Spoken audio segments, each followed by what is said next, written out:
Ayurveda. We're going to get started right now.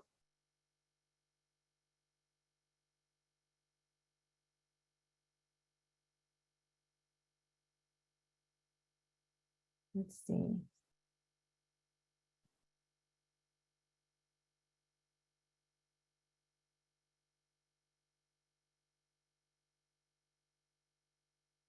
Welcome, Luvena ji. Are you there?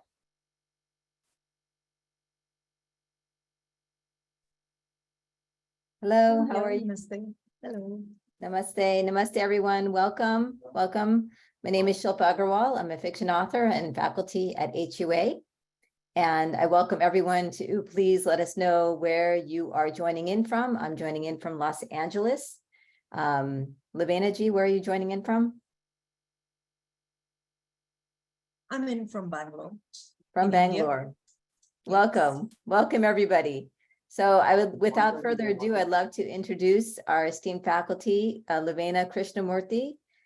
She's a yoga educator and holistic health practitioner with a background in medicine and teaching credentials in Ayurveda and meditation. She is one of Bangalore's leading yoga, anatomy, philosophy, and ethics educators with expertise in spinal conditions, physiological disorders, thyroid imbalances, as well as psychosomatic influences. Luvena is a strong advocate for belonging and culture and is frequently invited as a speaker and panelist on yoga, philosophy, Indic culture, and appropriation. She is currently the state president of the WICCI Karnataka Yoga Council and has received the iconic Woman Leader Award from the Women's Economic Forum 2020. Luvena will be teaching a class this summer starting Monday, July 10th on Ayurveda, the wisdom of well-being. And there's much more about her, and you can check out her biography on the HUA website. But I could go on and on. I'm going to stop here so we can give the floor over to Luvena. Welcome so much, Luvena ji. Thank you, Shilpa ji.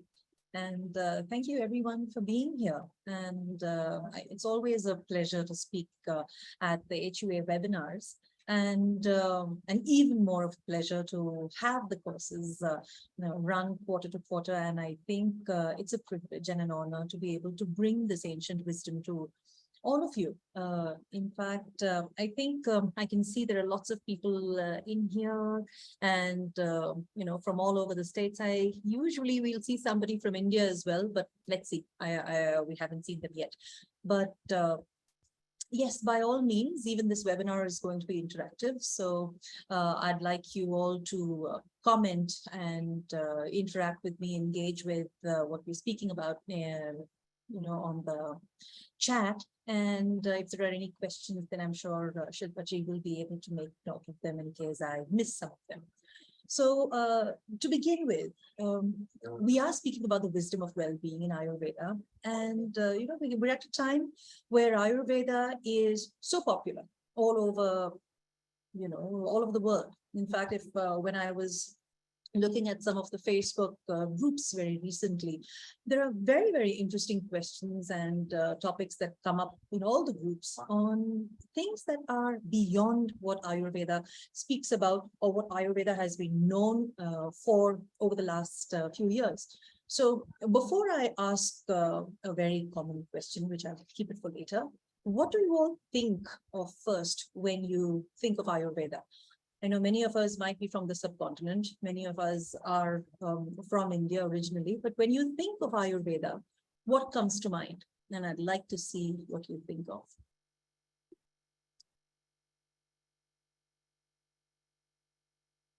Namaste, Reena. Good to see you from Bangalore. No, from Bangalore. Hi. Okay. So I guess smarter diet is what Dhawan says. Science of well-being. Okay. Balance. Good. That's a nice one. So while we wait for some of the other answers also, knowledge about lifestyle and medicine, let me tell you one of the first things that people usually ask or usually talk about when we say, okay, Ayurveda. They talk about smelly oils, lots of oils, bitter medicines, lots of vegetables, and very often vegetables that are cooked in ways that are like medicine. They also think of massages, and they think of, well, symptom-free medication. Okay, so that they can take anything for whatever they want. But many of them think of Ayurveda right now as oils and massages. And from all that you can see over here that everyone's speaking about, I think you're all very primed for the courses that we are speaking about, because Ayurveda is not just about massages and medications or bitter pills or pills that are, just hand rolled into different pellets. It's not just that. Ayurveda, as someone said, is a science. It's a wisdom science. It's a wisdom tradition. And every time I say wisdom tradition, it just does something to me on the inside. And that's because every time I speak about Ayurveda, I speak from a place of having the energy and the backing of a lineage of women who've come before me. I've got Vedyas in my line, in my heritage, in my family, my grandmother, my great-grandmother, and before her. And this tradition is something, when I speak about Ayurveda, for me, it is a tradition, not just about the wisdom that is conveyed, but a tradition that is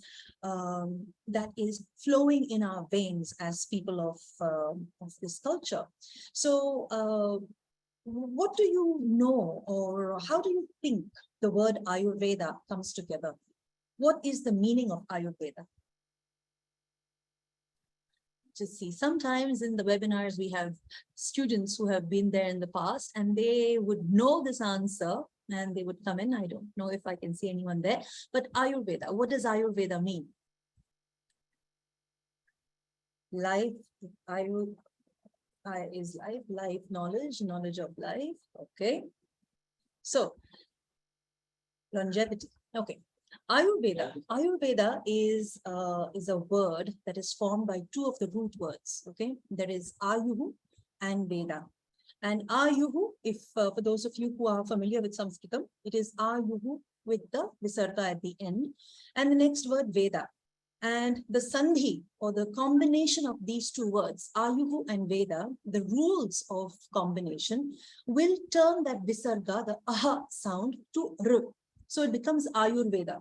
So when people normally say that Ayurveda is made up of Ayur and Veda, that is incorrect. It is actually Ayuhu and Veda. And Ayuhu refers to life. Ayuhu can also mean your age or your longevity, as someone said. So it is the Veda, and Veda is not just knowledge. Veda is eternal knowledge. Veda is what we have as part of our civilization, as part of the culture and tradition. It is the knowledge that has been timeless. Okay, it is not knowledge that can be dated. This is knowledge that predates even what we have. What we see today, the texts that we have are dated. Yes, you can carbon date them, and based on what we have left today. Okay, but I'll speak a little bit about that later. But this Ayurveda eventually is that timeless wisdom that is given to all of humanity through our civilization for life and living, the way we live and what makes us live a most vibrant and wholesome life. Based on what? What is it that would make us live a vibrant and wholesome life? They are our purusharthas that we have. Do you know how many purusharthas we have? How many purusharthas? Marco says four, everyone, four. Yes, we've got 4 purusharthas, and we've got dharma, artha, kama, and moksha. And all of these 4 purusharthas, or the meaning of human existence, right? The artha for the purusha, for human being. These in combination and collaboration with each other through the different phases, the different ashramas of our life, are also what inform Ayurveda on how we live. And they go along with dharma, because there is no life that we have that goes against the rules of nature. Okay, and dharma is just that, rules of nature. And rules of nature, rules of living, rules of existence are there for all of us, how we ethically live, as well as how we sustainably live, or by drawing from the gifts of Mother Earth. And Ayurveda helps us live in that. Ayurveda helps us live in accordance with the dharmic rules, so that we may be able to fulfill and achieve our different purusharthas, so that we may be able to fulfill our swadharma, so that we may be able to live harmoniously with each other once we find a sense of balance. I know someone else had said earlier that when they think of Ayurveda, they think of balance, because Ayurveda helps us to keep our bodies, minds, and our spirit in balance, so that we may be able to pursue these different purusharthas. Now, when we think of Ayurveda and we say, okay, so we're talking about lifestyle, we're talking about food, we're talking about medicines, maybe if required, we may be talking about massages. So what is all of this?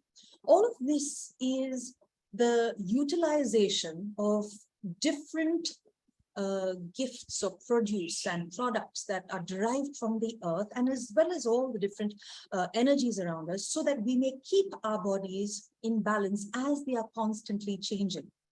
And we recognize that this human body, this entire mind-body complex, is a blend of the different elements in nature, the Pancha Mahabhutas, the 5 great elements. So it's a very popular understanding today to think of Ayurveda and say doshas. Everything is about doshas. But doshas are a more simplistic way of understanding. They help us understand, or they help us simplify what we would otherwise have thought of as the Pancha Mahabhutas. Because eventually our bodies are made up of the 5 elements. And to understand the elemental influence is what Ayurveda helps us with. So when we, okay, there's a question of how old is Ayurveda and where it came from. What are the documented evidences for someone to trust that it works? Okay, so I think that's a good question, and I'll take that right now, because before we go any further, first of all, Ayurveda is, the Vedas are not time bound. Okay, the Vedas are not just the documented manuscript that you see, the few of them. What we have are what is remaining from wear and tear of the universe, of climate change, of all of these different things, as well as political intervention. When we've had so many of our scriptures and manuscripts destroyed as part of so many invasions that we've had.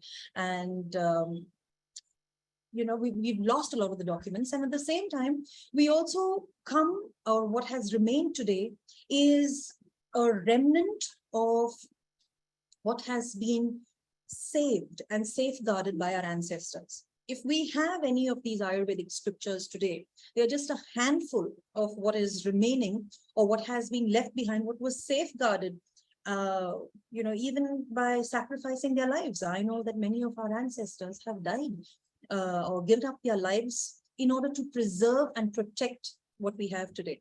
Now, for a question of what is the evidence for what it works and how it works, I think as a civilization today, many of us are alive because our ancestors survived on the basis of Ayurveda.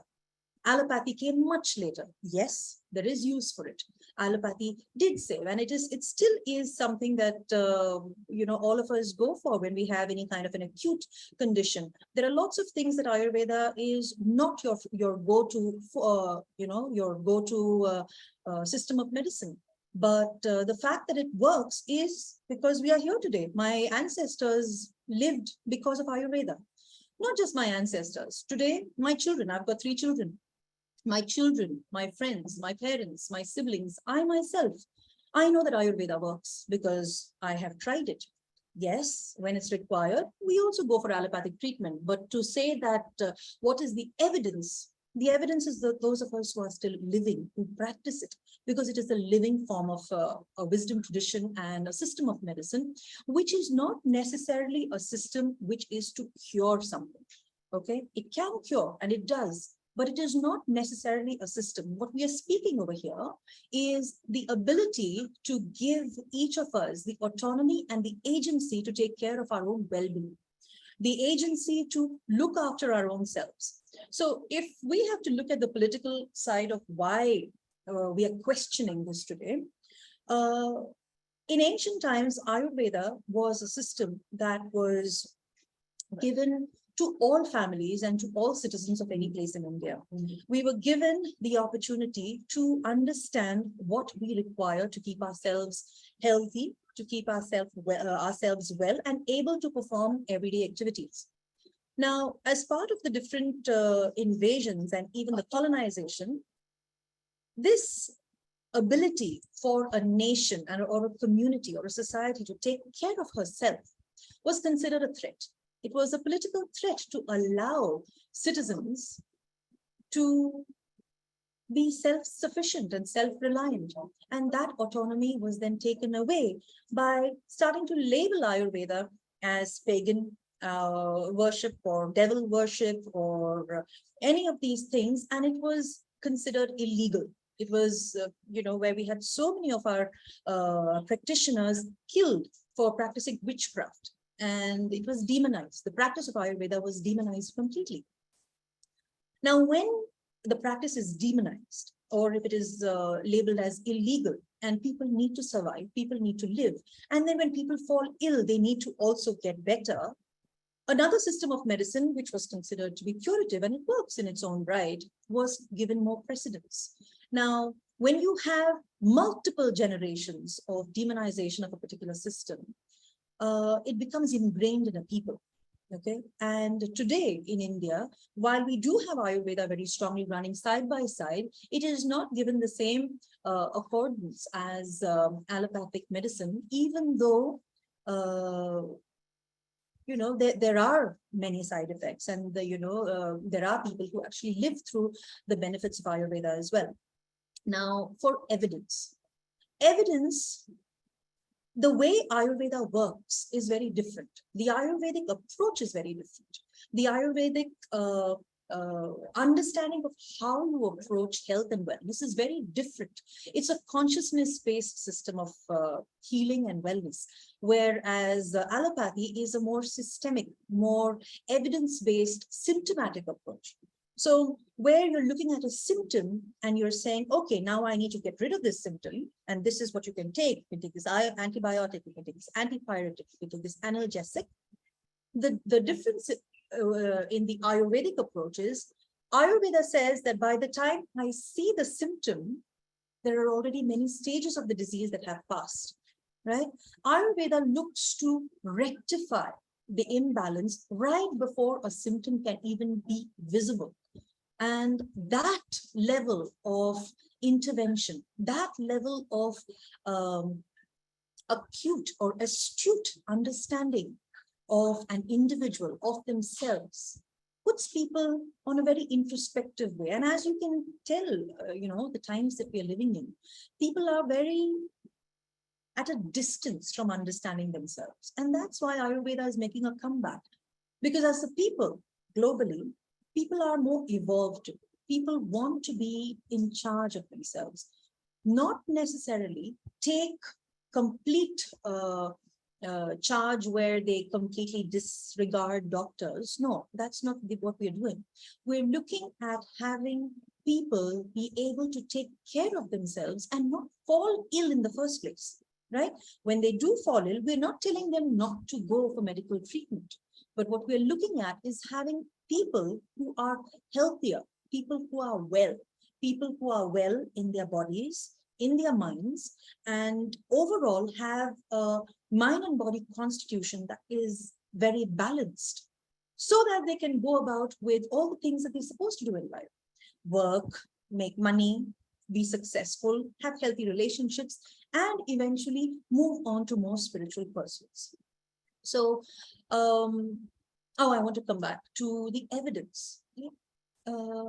The very fact that the practice itself was demonized, evidence for it also was shunned because it was not practiced. Okay, but before it was shunned, there was a lot of study put into the herbs that that India had. There was a lot of study. The entire material was put together by the British. So by going all over India, taking all the different herbs that we have that are grown, to study them properly, to scientifically assess them, and then systematically take them away from the indigenous people for their own practice. In the process, we did lose out on, when we talk about 3 or 4 generations of losing access to practices, you also lose access to having any evidence created for it. So when we talk about the lack of scientific evidence, it's happening now. In present days, for the past at least the 10, 15 years, there's a lot of research that has been going on. There are many centers across India who are doing different research. But yes, we've had a setback to gather that. We've had a setback to gather that, to have it by using modern technology to understand, or even modern systems of gathering reference, gathering data and information, to have controlled studies done. So all of that is happening now. Now, we cannot disregard the fact that there was an influence as to why we didn't have the evidence in the past. But empirical evidence does exist, and that's there for all of us. Also, because it is a consciousness-based system, it is not possible always to have a perceptive or a sensory symptomatic expression of the viability or of the progress that one makes when they practice Ayurveda.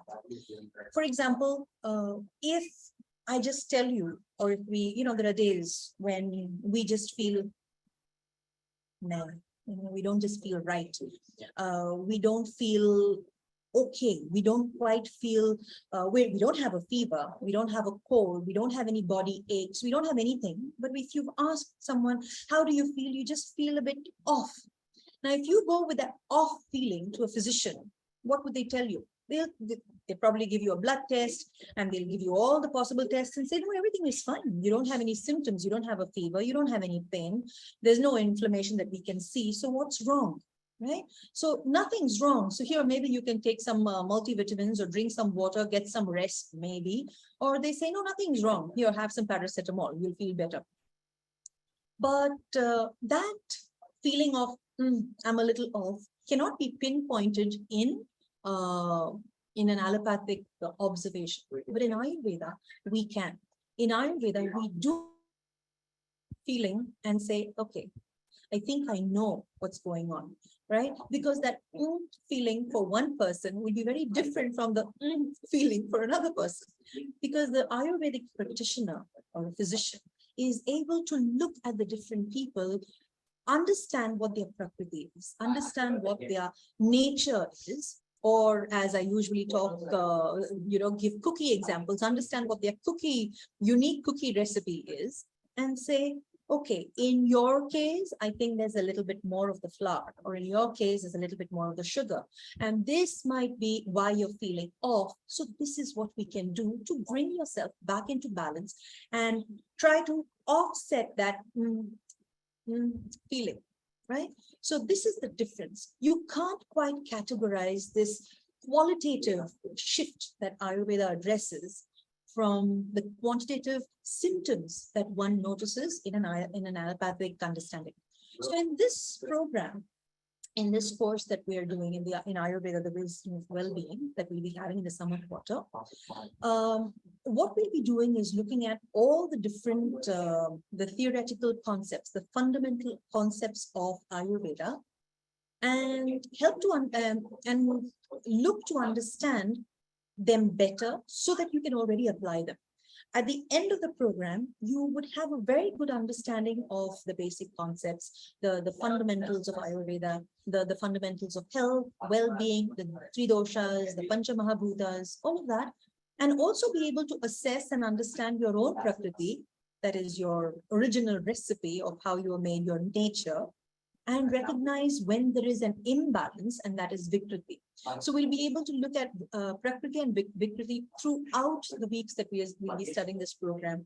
And we'll be looking at all the different fundamentals, all the pillars of Ayurveda. So with this understanding, you should be able to take up any other deeper study, or even if you look through any of the books in Ayurveda, then you should be able to understand this, because you would have gotten all of these basic principles when we study this program. Okay. All right, let me just quickly. Lavina ji, I was just wondering Yes. if I could ask you a quick question. Sure. You had mentioned,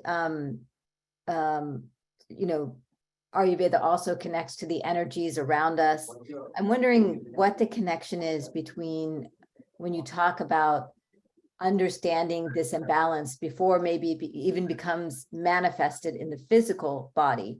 Are you talking that these imbalances are happening in the pranic body or deeper levels of the body, and they are recognized and then they are manifested in the physical body? And if we can catch them earlier, maybe they're in the subconscious layers, that's where we can also treat them. Is this kind of what you're talking about in terms of addressing? Not necessarily. We're not necessarily speaking about the subconscious level. The manifestation of disease in Ayurveda is very different from how symptomatology is understood in allopathy. In Ayurveda, the manifestation of disease happens in different stages, and it is very closely associated with the prana that you have, and also the food that you eat. Okay, so, and when you look at the different doshas, for example, so doshas, if you just, for those of us who are Hindi speakers, they might say that dosha also refers to a fault. Okay, but here doshas are looking at the different humas, the energetic pillars of composition in the body. So when you're talking about symptoms, we're talking about a vitiation, or too much, or an excess or decrease of a particular huma, particular energy within the body. So for example, if you have too much of milk, for example, you may have, when you have a cold, people are normally told not to consume milk, because it increases a lot of phlegm in the body, right? Yes. So, and you feel even more congested. So what's happening is that when you already have a cold, then you have excess of phlegm in the body as it is. Milk, as it's processed in the body, produces extra kapha, okay, or extra phlegm, the phlegmatic, the cold and sticky thing. So if you already have cold and sticky going on in your body, and then you consume more of these kapha products, right, or milk, then it increases the mucus in your body, right? So causing even or aggravating the congestion. So this feeling, or this addition of kapha in your body, or this addition of this phlegmatic goo in your body, is one of the indicators of when you start feeling off. Okay, the very fact that you're having excessive buildup of mucus in your body is an indication that something is off balance. Now, if you start feeling it initially and say, okay, I'm starting to feel a little congested, so I might not have paid attention to something earlier, then you can take action right there based on your nature, based on your constitution, and address that before it worsens and creates further phlegmatic conditions, or worsen the symptoms to something even bigger, when it may not necessarily be just your cold. It may not just be your congestion in your lungs or in your head with sinusitis. It may actually move even further down to maybe your joints and cause some kind of swelling in the joints or any kind of other inflammation. So these different, the symptoms that we see are all dosha bound, because that dosha then, when it, say for example, in this container, in this glass, if I've got to fill water, right? When I fill it, it can only fill up till here.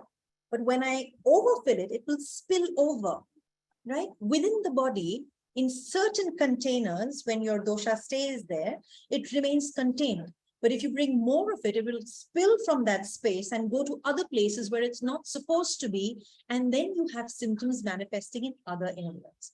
So, so the same dosha that's there all over your body will create symptoms all over. And Ayurveda helps us understand what that, it helps you understand the nature of the different kinds of pain or the different kinds of discomfort, and helps you use one thing that we all have, common sense. It helps you just use your common sense to make minor changes that can have massive influence and effects on these different symptoms, and help you make changes immediately so that it can bring your body back into balance. Thank you. That makes sense. I think my question about consciousness was that the more awareness and consciousness we have about things that are happening in our body before they're manifested at that subtle level, the more that we can have influence in terms of bringing in the common sense practices of Ayurveda. Yes, yes. You're right when you say that, Shilpaji. The awareness that we have is, as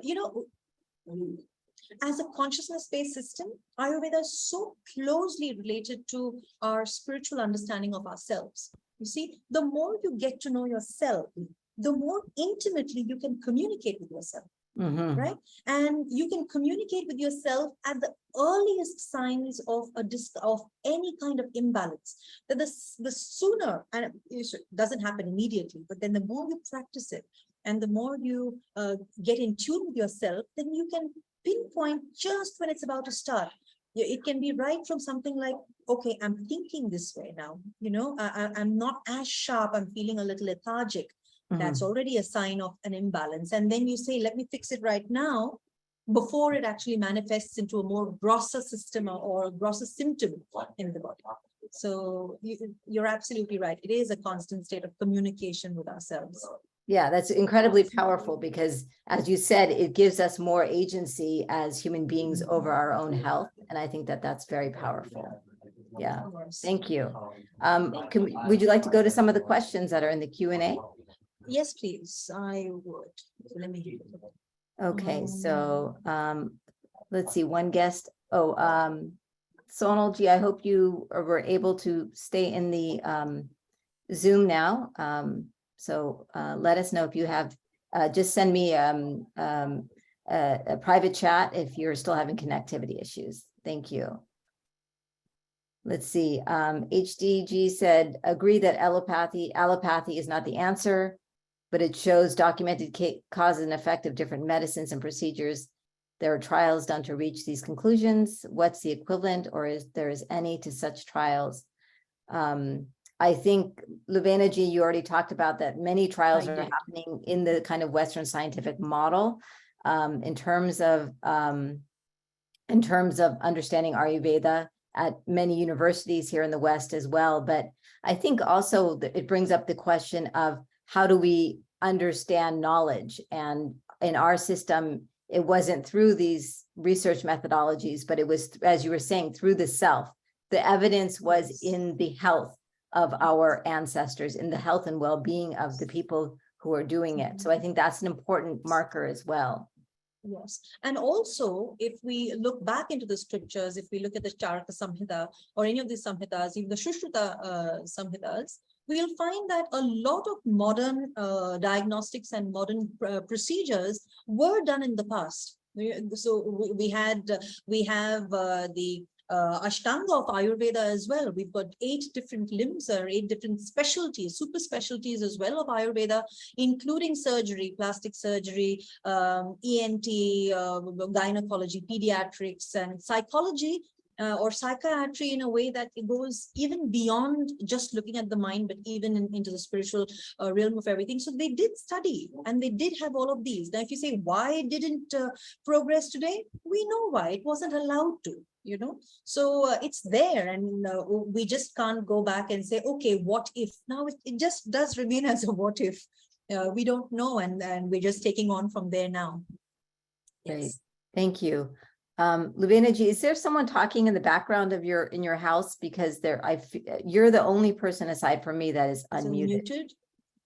We've got someone in the other rooms, but I'll 'Cause there- just see if there is someone right here. Okay. All right. Let me Okay. just check.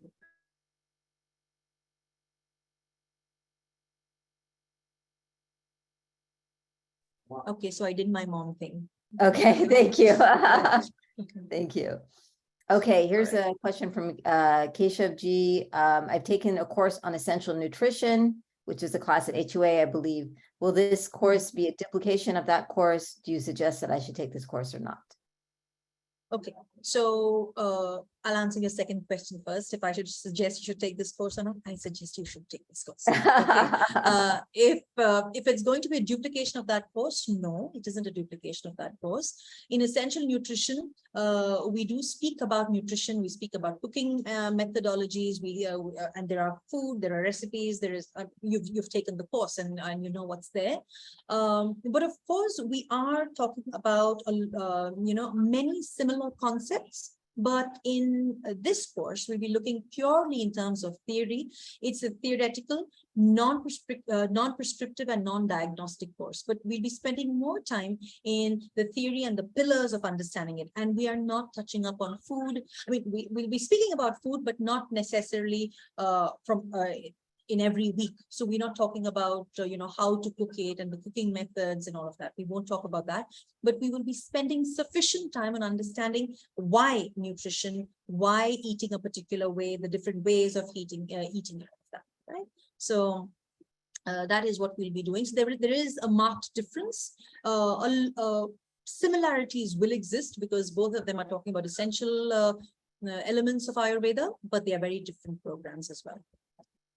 Wonderful. And I'm going to just right now put in this chat, the information and the registration link here for the class. It's on Mondays, every Monday, starting July 10th, ending September 25th. So you have that information there.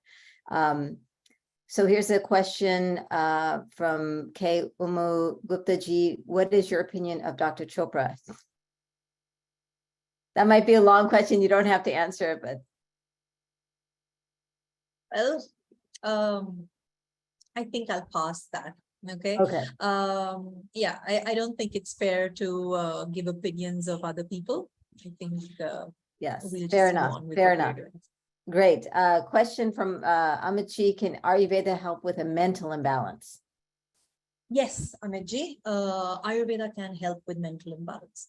Now, we're speaking about two kinds of imbalance, okay? We're speaking about something that requires psychiatric intervention. Then Ayurvedic practitioners, if they are not qualified as psychiatrists or if they're not qualified as counselors or therapists, then they should not. And they should not be giving advice as such. But when an understanding of Ayurveda, when it is talking about just say maybe an emotional imbalance or something to do with just the cognitive ability at a particular time, maybe especially due to stress, Ayurveda can help. In fact, Ayurveda, I've had two psychiatrists who I work with very closely, and one of them is also a palliative physician. We speak two physicians actually. One is a psycho-oncologist and the other one is a pediatric psycho-oncologist, where we use Ayurveda to help understand the doshas of children as well as older people who have been diagnosed with terminal illnesses, to understand their constitution and help with providing specific protocols that can help them be better in control. It helps them while they are taking allopathic medication to help their symptoms and to keep them in balance. But Ayurveda definitely helps them, especially when we bring in the Ritucharya and the Dinacharya to help create a sense of routine.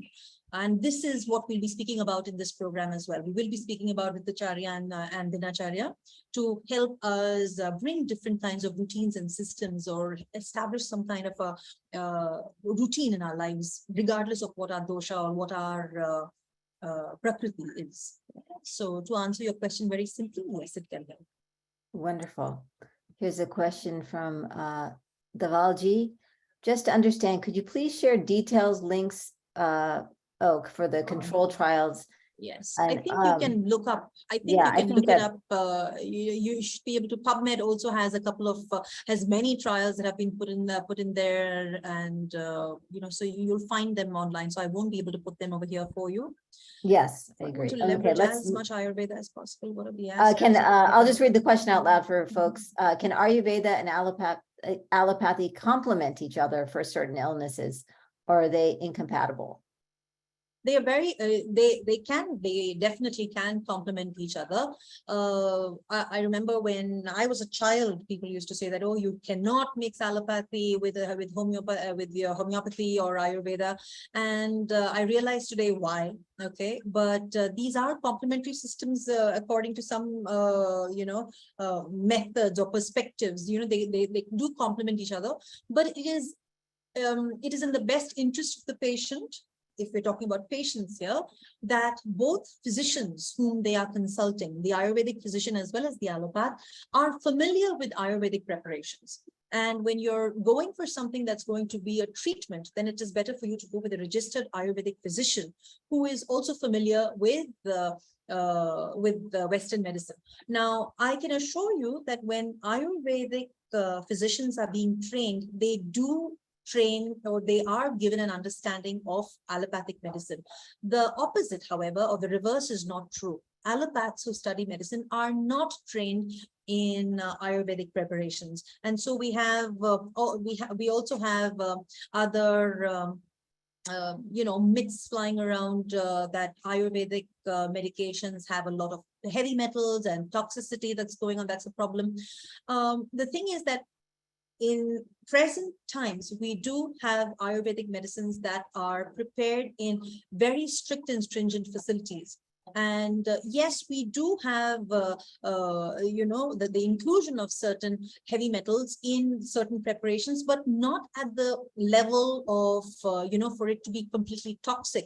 If we look at allopathic preparations, on the other hand, some of them are cytotoxic, and they're very, very dangerous to the cells. So, for us to just go and question, say, oh, what about the Ayurvedic preparation? So what about all the other, the chemical toxins that we'll be putting into our body with the junk food and the cosmetics and the detergents and everything? It's still there. So it is something that you have to make a wise consumer choice as well, to make sure that, you're picking up Ayurvedic medicines from a registered in a proper Ayurvedic facility, and not from one tiny shop which is probably selling snake oil and saying, hey, this is an Ayurvedic medication. So you need to be aware of how you make your choices as well.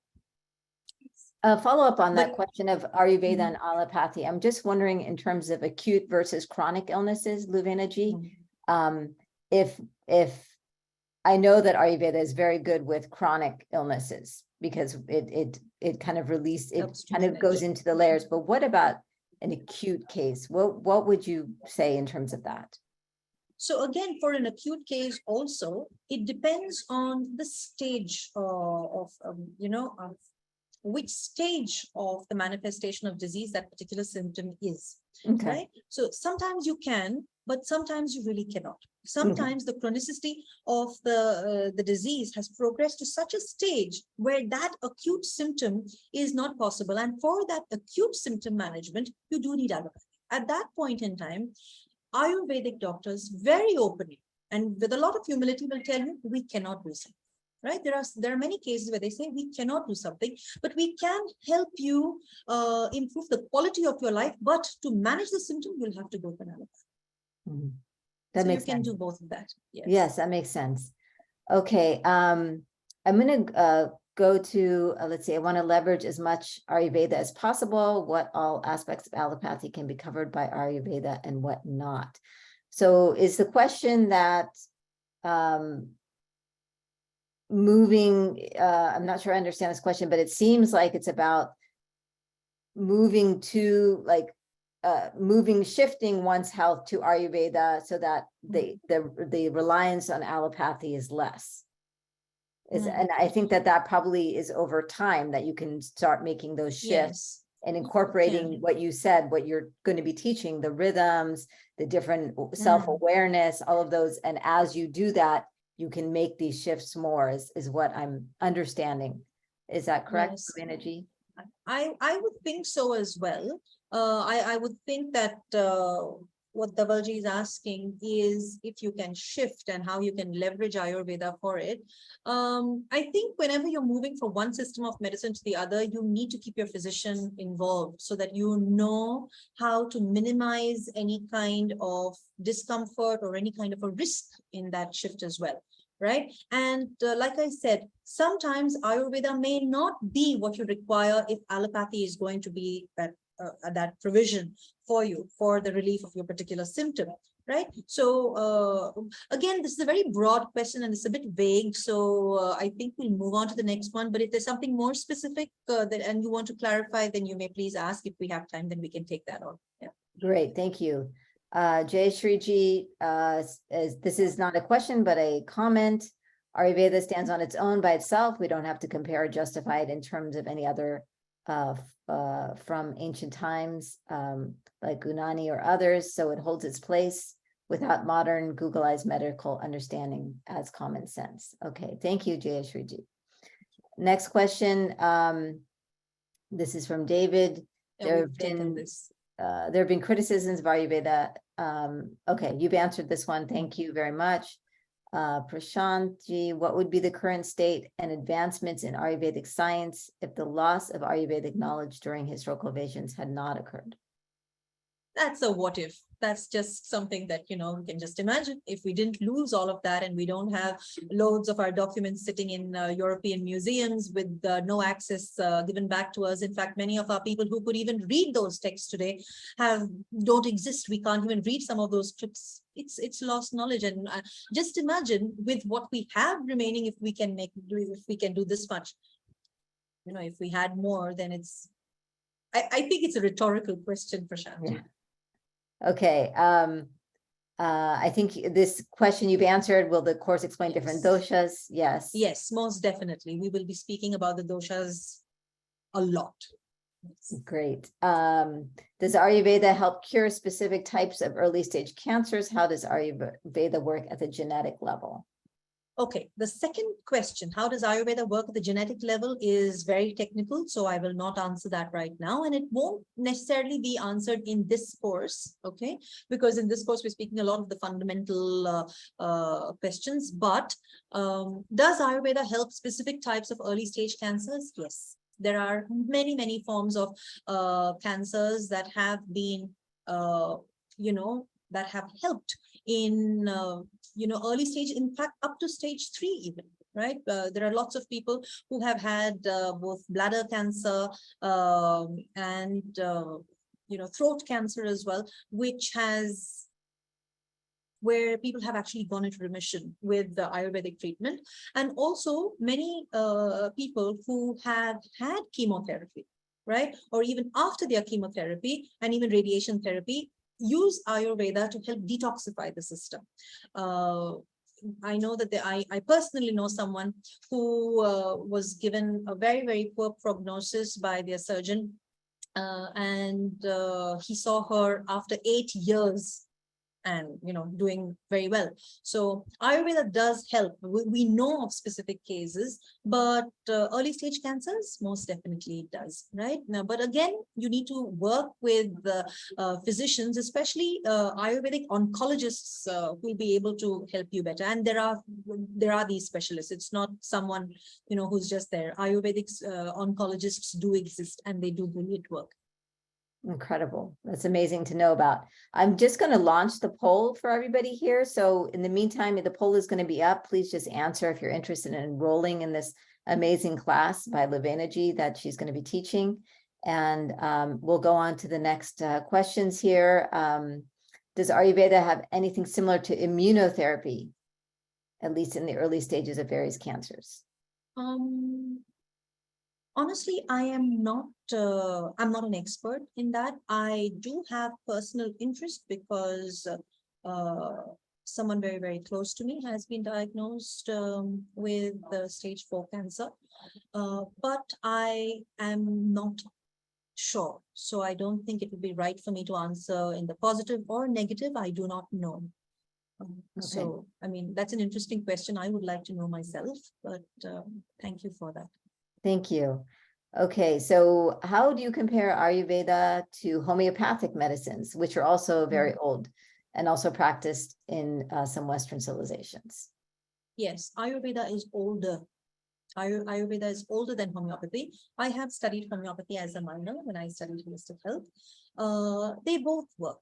Okay. The difference is that Ayurveda. So the philosophy of both the approaches are very different. Ayurveda is consciousness based. Homeopathy is not consciousness based. Homeopathy works with like working against like treating like. That's not what Ayurveda does. Ayurveda's focus is on bringing a sense of balance to us. So, and it works on consciousness. It works on the constant communication of the human or of all living beings with everything around us, with the environment. So it's that constant communication that we're looking at on how it affects us, how it brings into balance the food that we eat, the people whom we meet. All of that makes a difference. So whether they work, yes, both of them work, and they require a sense of understanding of what it is. But then, you know what? If anyone had to come and say, oh, but then I think Ayurveda and homeopathy are both, faith-based medicines. Let me tell you one thing. Even if you had to take antibiotics, they will not work for you if you don't have faith in them, right? They might eradicate the entire thing. They might nuke the entire village to get the little mouse in there, but they'll work for you only when you truly believe in that. Same thing with your doctors. If you have a good relationship with your physician, you will feel better. But if you don't really trust your physician, it won't work, right? So that level of faith should be there in any form of system that you take, because it is your connection with yourself of how you want to actually work with your body. Wonderful, thank you. We have about 9 minutes left, so I'm going to just go to some questions here. I'm going to start choosing here. Can you give us a broad idea of the topics which will be covered in the class? So you mentioned, I'm wondering if you could just kind of, there's 10 or 11 weeks, if you could just mention maybe some of the topics. Yeah, so we'll be speaking about the Pancha Mahabhutas. We'll be speaking about the three doshas in detail. We'll be speaking about each dosha, understanding its different qualities, its different, how it works on the body. We'll be talking about the pillars of health, about how we can bring our bodies into a state of balance, understanding different routine. We'll be looking at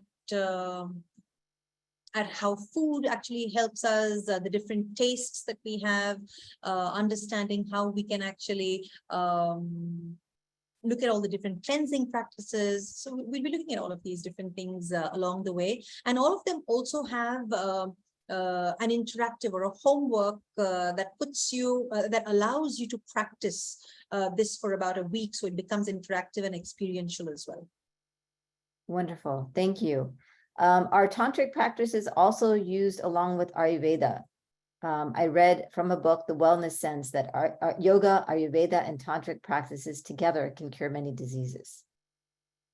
Well, yes, you know what tantra is, right? So tra refers to the vehicle, all right, or the means, and the prefix that you add to the tra becomes what it is that the vehicle is for.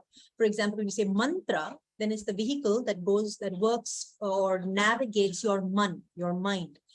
Yantra will be the vehicle that helps you navigate all of the different energies. Tantra, the tan refers to the body. So they are all the different practices and tools that will help you navigate your body. Now, when you think of tantric practices, the usual understanding is all of the different black magic or the different energetic principles that you can use using your body. That's not necessarily what it is. Tantric practices also refer to all practices that you use your body for. So essentially speaking, the different asanas that we're doing when we practice yoga asanas are also based on tantra, because hatha yoga comes from the tantric lineage. Okay, it comes from the nath lineage, which are all tantric. But when you're looking at, if I understand this correctly, when you're saying our tantric practices also used along with Ayurveda, and when you're talking about the Bhuta Vidya, when we talk about the psychiatric part of Ayurveda, it has a very strong connection with Tantra.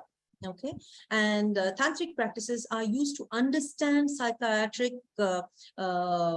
divergences or anomalies or any kind of diseases and disorders of the human mind, and it used to be used.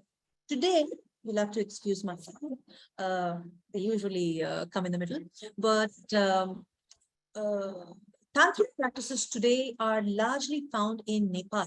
Nepali Ayurveda has a lot of Tantra and Tantric practices. In India, the psychiatry is approached slightly differently, but it's not a core component of everything that you do. Of course, it has its place.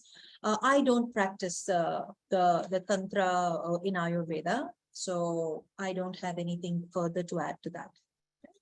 Okay, great. Thank you. Seems like a specific question. I don't know if you want to answer specific health questions, but someone was asking about consuming Triphala tablets on a daily basis. If it's advisable or not. It really depends on why you're taking it. Okay, so it's the same thing like, when you say today that, I consume garlic every day. Is that good for my heart? Well, if you consume garlic every day, then it just becomes a food ingredient. It doesn't become medicine anymore, right? So you need to know why you're taking it, and we may need to speak to understand why you're taking it, so that do you really need to take it every day, and how often, and why, and when can you stop, and when can you resume? So not necessarily, the answer is not necessarily the same for everyone. Okay, great, thank you.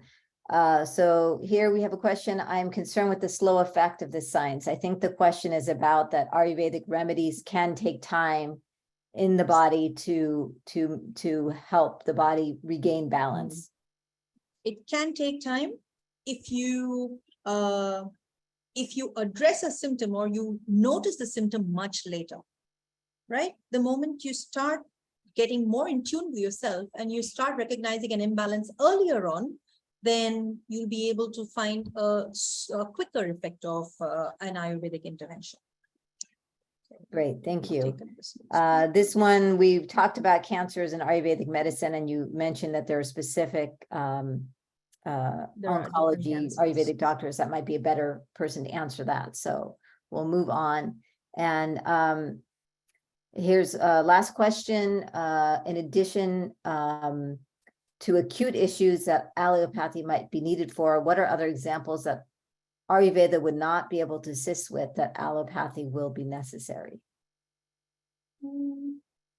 So again, this is very case specific. You see, different diseases, what may begin today as, say, maybe just a congestion, something that you have a cold with today, may, if left untreated or unaddressed, may evolve into arthritis, osteoarthritis, or other forms of diseases that if you just look through an allopathic eye, you'll not be able to find the connection, right?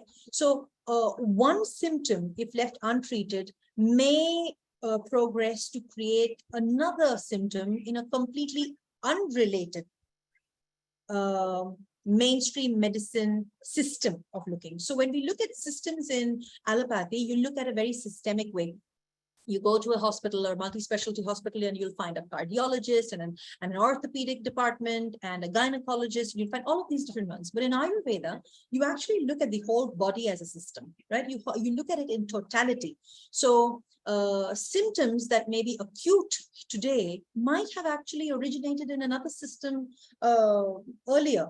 So you really need to look at what stage. So you can't, the answer to this question cannot just be, openly said that, okay, look, you can do this, and these are what you cannot do. For example, Ayurveda actually, earlier on used to say that by the time someone gets into a very advanced stage of diabetes, then you can't reverse it. But today we do know that Ayurveda does help us not just control diabetes, but also extreme sugar spikes, but also has been able to find, to have people have a complete reversal, right? So there are things that are changing, but so you can't give very, very specific. Certain cancers, the same cancer, if it is diagnosed at stage 1, stage 2, or even stage 3, may be able to make a complete recovery. But some others, you just cannot, right? And those of when Ayurveda cannot help, that is something that an Ayurvedic physician will be able to tell you best, not just on a random forum or an open forum like this. Great. Okay. Thank you. Two last questions. Are you okay? It's just about Yes. 10, Lubina G. Okay. Yeah. How does ashwagandha work? Ashwagandha is it's called a nervine, all right? It helps to rebalance or helps to balance your nervous system. So it's largely something that works also on your stress, your stress response. So people who have, chronic fatigue syndrome, even fibromyalgia sometimes, or even just as, the exhaustion, say, post-COVID, or even if it's a regular flu, or of course, usually people think it's only for something to do with fertility or impotence or any of that. No, it's not necessarily that. Ashwagandha is a nervine. It helps you build your nervous system. It actually helps you build your strength. For people who are tired and fatigued, it actually helps you get better sleep as well at night. So if you're recovering, or if, from an illness, or if you work shifts, for example, or if you've been going through a very stressful period, both physically or emotionally, ashwagandha can help you. So ashwagandha is really good. You just need to be mindful of your dosha so that you don't take it and it doesn't throw a lot of heat or extra heat into your body. So you need to be careful about that. Great. Thank you. Last question is low dose triphala good for overall health, 1/4 teaspoon. Again, see, triphala does a lot of different things, right? Triphala, it has got 3 different fruits and all of them are really good for the body. You can take it every day, but my question is, why? What is your reason for taking triphala, right? Are you taking it because you want better digestion, because you're constipated, or are you taking it because overall health? What does overall health mean? You need to understand what is not working for you. Simply taking medications. Remember, triphala is not just a fruit. You might as well eat an apple every day, right? Or papaya, and have some fruits that will be better for overall health than taking a medication when you don't need it. Right, so there is no need to take medication or an Ayurvedic preparation if you don't need it. If you really need to take something, I think Chyawanprash would be a better option. Right, it gives you regular strength. It helps boost your immunity, and especially for children, I think it will be a very good thing to do. Great, and I feel that the idea is not to move from Western medicines to then taking Ayurvedic herbs, but like the end point seems like our body's intelligence and intuition will work so that what we take is just to kind of keep balance, but it's not that we're then going to be taking herbs for the rest of our life, right? It's about eventually being able to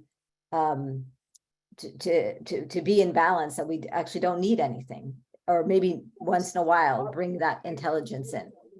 Yes, I think, it's important to understand that if we just take a moment right now and say, okay, what am I feeling, right? We might be feeling good, we might be feeling fine, or we might be having a headache, or we might be feeling sleepy or anything. But you see, the air around you, right? Or will make a difference to it. If you've just had dinner, or you've just had lunch, or wherever you are, if you've just had a meal, it makes a change in your body. So now again, you're not in balance. Now, while I'm speaking about this, something that I said might remind you of something, and that again has put something off balance. So at any given point in time, we are constantly, our prakriti, our nature is in a state of imbalance. Now, Ayurveda and Ayurvedic understanding, not just with herbs, even the understanding helps us recognize when this imbalance is happening, not just with a symptom of disease, but also just a symptom of imbalance. For example, had there been a question, okay, or if there were a question or a comment that were humiliating to me, all right, or that would have triggered a defense or a defensive response in me, what that would have done is it would have probably altered my mood or altered my state of mind. It would have probably thrown me off guard. Now, that throwing me off guard is also a change in my nature. So it does a vikriti. There is an imbalance that's going on.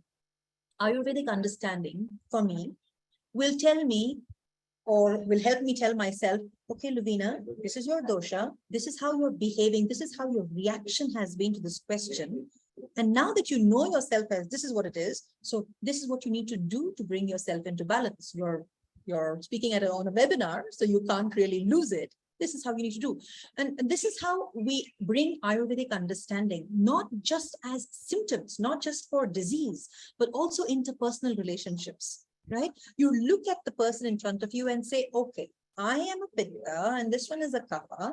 So my Pitta fire may actually burn this one's Vata, right? Or her Kapha. So how do I actually speak in a way that uplifts the next person, that understands the other person? So these are all these different ways in which Ayurveda helps us bring harmony into our lives, not just for disease and disorder, but also for interpersonal harmony and communication. That's wonderful. Wonderful. Last question here. Chavan Prash for women, general use? Question mark. Chavanprash for women, Chavanprash for men, Chavanprash for children, for general use. Yes, Chavanprash is for general use. I remember someone calling it, I think, Deepak Chopra itself, I think he calls it Ayurvedic jam. Okay, so Ayurvedic jam. And as a free tool, and I'll say this as a free tip, I'll say this because I just prepared this today. I made Ayurvedic ghee at home. So if you are all having ghee, this is my free advice to all of you. Please have ghee daily. 1.5 tablespoons of ghee every day for adults is a great addition per day. Okay, not per meal. 1.5 tablespoons per day is a great addition of ghee for all of you. And I think that would be my best gift for all of you today for attending this webinar. Wonderful. Thank you for that tip. Thank you, Luvina ji, for just spending this hour with us. I think your course is going to be incredible and really not only give the foundations of Ayurveda, but also help each of us to get more in tune with our bodies and our balances and imbalances. So I hope 1.5 spoon of what? Ghee. Ghee. Ghee. And Clarified is butter. that fresh ghee, or can it be cooked with something? It has to be fresh, or can you like cook it with something? Ghee? Like if you're ghee. making something like a Yeah. grain with If you it, can- will that count? Yes, yeah, Okay. yeah. You can cook with it, or even if you're just having rotis or a dal or any of your vegetables, Just you put it can just yeah. put it on top of that. Yes, you can. Perfect. Great. All right. I think we're, yeah, I think ghee. Okay. Cholesterol and fat issues. I think if you do a little bit of research, you'll see that having 1.5 tablespoons across the day, all right, not with every meal, across the day is a good way to actually keep your cholesterol and your fat in control. Right. There is sufficient research on that. So I would suggest that you go ahead and look that up. Yes. Great. Thank you so much, everyone, for attending this webinar. Thank you, Luvina ji. Namaste to everyone. Have a wonderful weekend. Namaste, everyone. Thank you very much for attending. Thank you for your time, your patience, your attention. And from my house to all of your house, lots of love, lots of well wishes, and Hari Om Tat Sat. Namaste. Take care. Bye-bye.